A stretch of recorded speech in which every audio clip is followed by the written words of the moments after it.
Anyone with a brain left in this country? Dagny. Ladies and gentlemen, Head of State Thompson. Good evening, my fellow Americans. Tonight, I need to talk.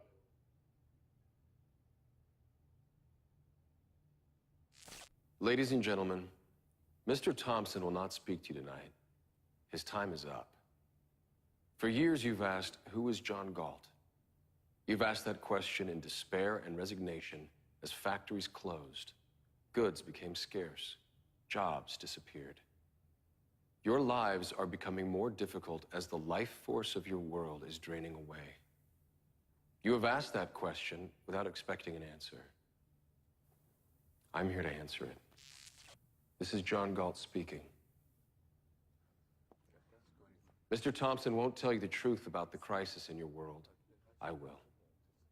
Have you noticed that as everything around you seems to decline, one thing still grows? It is the power of your rulers. None of their plans and directives have solved your problems or made your life better. The only result has been their increased control over you at the cost of your freedom. Do you know why? You gave them the power. They called for your sacrifice, and you thought it was noble. They said if you worked for yourself and your family, that you were selfish and uncaring, and they made you feel ashamed. They denounced the leaders of industry as greedy exploiters, the Ellis Wyatts, the Hank Reardons, and again, you agreed. And then you ask, why did they and others like them disappear? I took them from you. Their achievements flowed from their creative minds. Once they understood that the attempt to control their work was an attempt to control their minds, they left. The people on strike worked for themselves, for their own vision of what was possible. When they recognized the honor they deserved, they rebelled against the guilt you wanted them to feel for their success. You counted on them to keep producing, to keep thinking, even as you denounced them as selfish. I showed them they were being punished for their own virtues. And I showed them how evil that is. I made it my mission to help these heroes say no. All evil needs to win is the consent of good people. They have joined me to freely produce, trade, cooperate, and compete in a place where the rights of all are protected. Do not try to find us. Do not try to bargain for our return. Get out of our way. To everyone within the range of my voice, you now have a choice to make.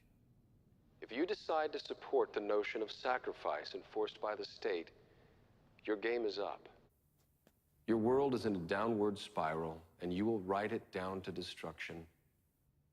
But if you share the values of our strike, if you believe that your life is a sacred possession for you to make the most of, if you want to live by the judgment of your own mind, not edicts from the state, then follow our lead. Do not support your own oppressors. Stop letting the system exploit you. Form your own communities on the frontiers of your crumbling world. Your rulers hold you by your endurance to carry the burdens they impose, by your generosity when you hear cries of despair, and above all, by your innocence which cannot grasp the depths of their evil. The world you are living in is the world they wanted. Leave them to it. Those who have left you are eager to build a better world, a world of freedom and opportunity, a world based on mutual respect. In that world, you will rise in the morning with the spirit you knew in childhood, the spirit of eagerness and adventure, and the confidence that the world is what it is and is there for you to discover.